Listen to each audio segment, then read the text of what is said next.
Why you should never eat in just any restaurant.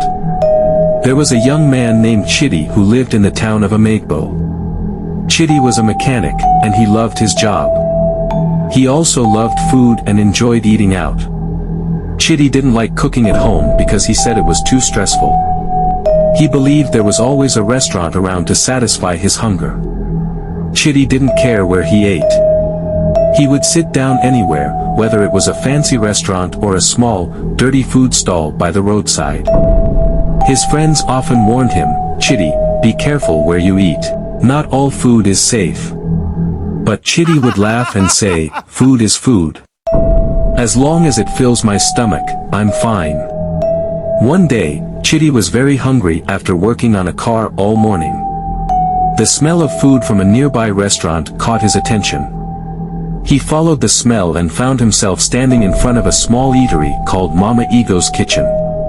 The place looked old and dirty. The walls were cracked, and flies were buzzing everywhere. Chidi hesitated for a moment but then shrugged.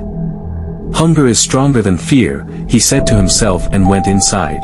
The restaurant was small, with wooden benches and tables that looked like they might fall apart. A woman with a big scarf tied on her head came to take his order. "What will you eat, my brother?" she asked, smiling. "Give me rice, stew, and fried meat," Chidi replied. The woman, who everyone called Mama Ego, brought the food quickly. Chidi looked at the plate. It didn't look very appetizing, but the smell was good, and he was hungry. He began eating. The rice and stew were fine, but the meat tasted strange. It was soft, chewy, and had a weird flavor. "What kind of meat is this, Mama Ego?" Chidi asked. Mama Ego laughed. "Ah, don't worry, my brother. It's special meat. Very sweet and rare." Chidi didn't think much about it and finished his meal. He paid Mama Ego and left, feeling full and satisfied. Later that evening, Chidi started feeling uncomfortable. His stomach began to rumble loudly, and he felt like something was moving inside him. Soon, he started sweating and running to the toilet every few minutes. By midnight, he was in serious pain and could barely move. The next morning, Chidi's neighbor, Ifeoma, came to check on him. She was shocked to see him lying on the floor, looking weak and pale. "Chidi, what happened to you?" she asked. "I don't know," Chidi groaned. "I think it's the food I ate yesterday." "Where did you eat?" Ifeoma asked. "At Mama Ego's kitchen," Chidi replied weakly. Ifeoma gasped. "Mama Ego's kitchen? You don't know, people say strange things about that place. Some say she uses charms, and others say her meat is not normal." Chidi was shocked. "What do you mean?" he asked. Ifeoma didn't waste time. She took Chidi to the herbalist in the next village.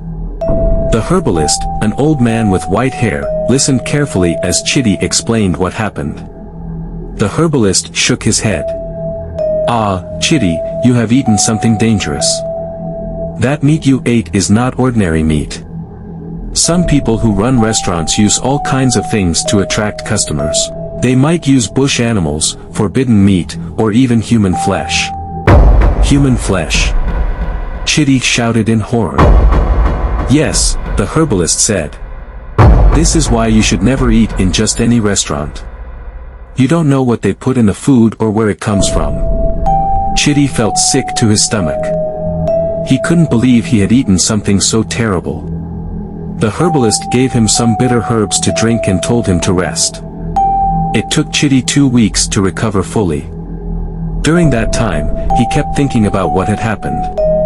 He promised himself he would never eat in random places again. From that day on, Chidi only ate at home or in trusted restaurants where he knew the food was safe. Word spread about Chidi's experience, and people in Amagbo became more careful about where they ate.